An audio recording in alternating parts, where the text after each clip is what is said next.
Welcome to our 5 on 5. Pleased to be joined today by the Mayor of Grants Pass, Roy Lindsay. Good to see you, sir. Thanks for coming in. Thank you for having me. This is an exciting time. Yeah, my pleasure. It's good to have you. It is an exciting time, certainly for Grants Pass. Before we get there, how long were you a councillor before you became mayor 7 months ago? 4 years. 4 years. Okay, all right. And so 7 months, a lot's been going on. You've been busy. A lot has been going on, very busy. What are you most proud of that's been happening in the city in 7 months? A whole lot of things. Really, I think basically that the downtown is still very active. And that's really important. We have a lot of great events that draw people in, so it's really very active, and that's a big plus. Yeah, I was gonna ask you about that. Is that a focus for City Hall to build up downtown or to bring back downtown, or what? How would you phrase that? Make Grants Pass the best little river town there is. Quite simply. Quite simply. Yeah. Okay. Yeah. And so Dutch Bros, correct me if I'm wrong, is moving its headquarters to downtown. Yes, it is. How does that? They've already moved their headquarters to a former bank on G Street and 4th. And so, but there are other plans, a whole lot of other plans they're going to be building. Okay. Yeah, and is that part of, is that just, creating an opportunity for the city to maybe bring more businesses downtown and build it up? Yeah, exactly. It's going to bring roughly 400 employees to the downtown area once it's finally done. Excellent. That's really great. Okay, and what about the Fairgrounds? That's obviously county property. That's county, but there are surrounding areas around the city that are in the urban renewal area, and so we're looking at what that's going to happen, but we just don't know at this point. We're still in the very, very early stages of looking at it and seeing what's going to happen. Sure, yeah, the county as well in the early stages of developing those plans. Exactly. Okay, and I'm curious, we've covered some controversy in downtown Grants Pass at First Fridays. There are some people demonstrating, and which of course they're entitled to do with their First Amendment rights. Absolutely. How does the city balance that with what, because I guess the complaints from some of the business owners is that they're protesting in front of their shops, which might prevent people from coming into their shops. Yeah, and it's interfering with people on the sidewalk is against the law. They can't interfere, and they can't interfere with businesses, but they have the right to be there and to talk and to express themselves. So it's a balance between them taking the corner of 6th and G, or 7th and G rather, and it's allowing them to talk and not interfere with other people.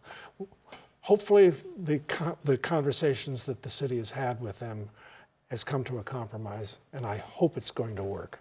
I didn't hear anything about First Friday last week, so I hope it's working. Okay, all right. We're going to take a quick commercial break. We'll have much more in just a moment. Stay with us. Welcome back to our 5 on 5. Again, we're here with Grants Pass Mayor Roy Lindsay. We're talking about all the exciting things that are happening downtown. What about the water treatment plant? This has been something the city's been working on for some time. Yeah, I've been working on it for several years, and it is a big, big project. I say projects because it involves a whole lot of things. But we don't have the location yet. We think we do, but it's still in executive session, so I can't say where it's going to be. But there's a lot of planning going on right now. We sort of know what the technology we're going to be using is, but it may depend upon the location as well. So there's a lot of things that we have to consider. And it's a big project, and we're hoping to have it operational by 2003 or 2004. Okay. It's going to be a few years. It's going to be a long process. The plant itself, as it exists right now, is over 80 years old. It was built in 31 and added to in 55 and a little later than that.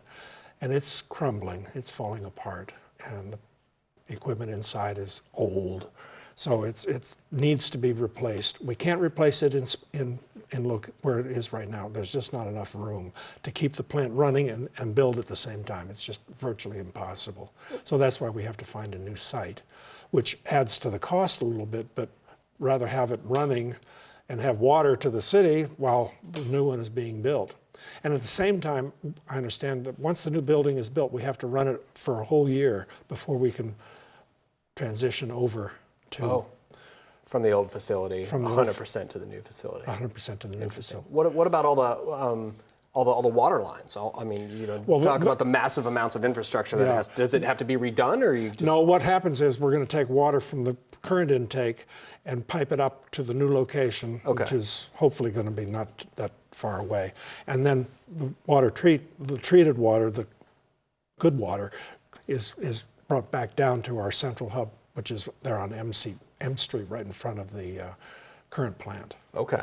Wow. So, a lot of work. A lot of work. A lot of work. Needs to be done every now and then, though. As you said, it's been a few decades. Well, it sounds like. Cities are finding out that infrastructure gets old, and they have to replace it.